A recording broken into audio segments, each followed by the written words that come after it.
Sir से तो हम लोग सभी कुछ सीखे हैं. And sir, thank you so much for the nice words. uh, my topic is addressing pterygium in cataract patients, so I'll not be discussing the videos, but basically what pterygium does to eye is important.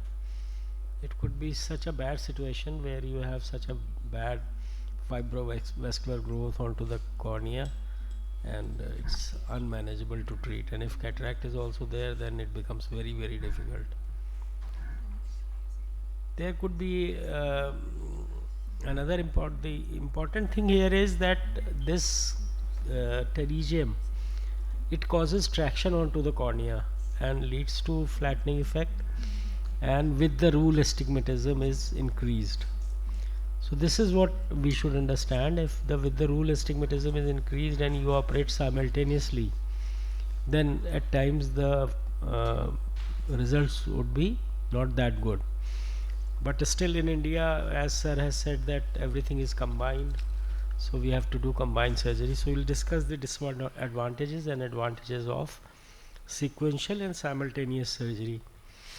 Now look at this picture where you find that the corneal topography has been done, and there is a small pterygium, not very big, but there is irregular astigmatism on the side. So this is the problem that occurs, and many a times if you do surgery and you do IOL power calculation, if the pterygium is such, then your post-operative result would be erroneous. So we have to be careful in this, and there could be a situation where the very small pterygium is there and there is no vascular growth. Still there could be some astigmatism, but usually this kind of pterygium will usually not progress if you don't operate. If you leave it as such, it would not cause much problem. You simply do cataract surgery and don't touch this pterygium based on the, and you can see the cornea is not that bad, and therefore your power calculation will not go haywire. So simultaneous or sequential, I read a little bit about this, and I found that simultaneous surgery, which means that performing both cataract and pterygium surgery together, is often preferred, because once the patient comes, he does not like two surgeries on the same eye. पहले ही operation कराने में डर रहा था, दूसरे के लिए आया तो कई बार नहीं होता है.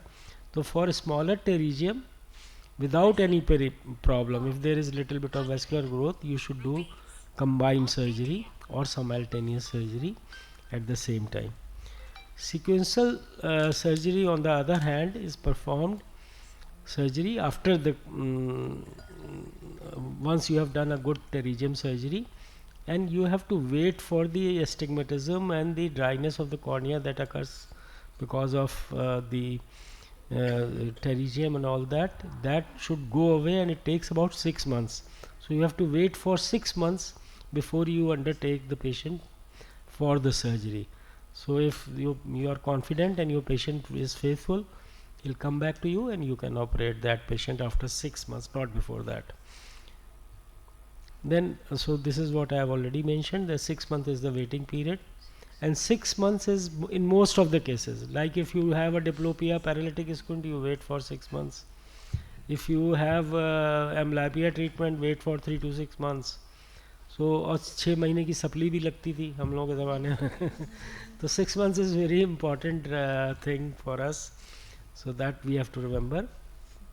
So what combined surgery does is that it reduces the astigmatism, and therefore it becomes a little bit better. So what you have to do in this case is, when you are planning a combined surgery, is that there would be a post-operative myopic shift, which means that there would be little bit of myopia, so patient would be happy reading.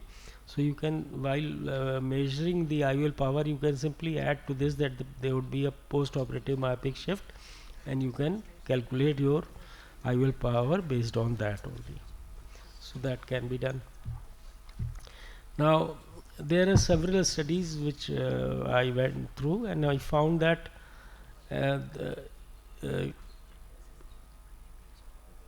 the keratometry values also change. like they become 0.71 diopter. After 12 months you will find that the keratometry values have changed, and therefore the IOL power calculation suffers. So that can be there, and many a times you have to, even 12 months could be a waiting period for you. And what is the outcome of the surgery? Depending on the size of the pterygium.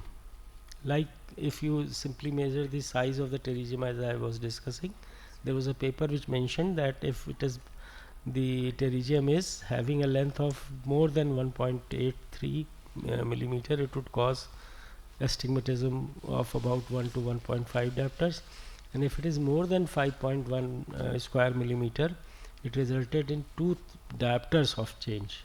So this is an important finding that some authors have mentioned, and we can do surgery first, and then do pterygium surgery first, and then later on, once everything is stabilizes, then we do a IOL power calculation and do phacoemulsification.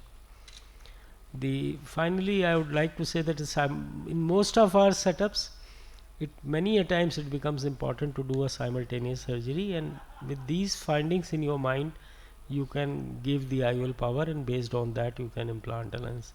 When I do both this combined surgery, I usually do a bare sclera technique. I don't then go in for conjunctival graft and all that, because it becomes a lengthy procedure, and you have done a cataract surgery also, and so we normally in Indian setup we have lots of cataract patients, so that is better, and results of bare sclera are also good. You can use a fibrin glue also, you can use a blood as a glue also, you can apply sutures, whatever you feel like you can do in pterygium, and you all are the best for that. Only thing is that the cornea should be cleared properly. So these are some of the points that I wanted to mention here in the August gathering. I find that there are some very good surgeons, better than us, sitting here. Thank you so much. Thank you, Professor Kamaljeet. You know, this is again a common disease in this country, that you have pterygium, especially North India, and cataract together. So usually we were doing this, just cut it off, leave it, bare sclera or suture with the limbus, but no graft, and do the cataract surgery. But I generally would never recommend these days to do the pterygium surgery without conjunctival graft. Conjunctival graft is superior and reduces the prevents the recurrences nearly by 80%. It reduces this one. But small pterygium, and you know, patient wants that not 2 times surgery, and sir is right that so many times we can just remove that pterygium, and it will improve his vision, because his astigmatism also will improve, because pterygium does cause the astigmatism. It does pulls on the cornea. So small pterygium, you can just cut it off, remove it, and do little bare sclera, and then suture it with the limbus.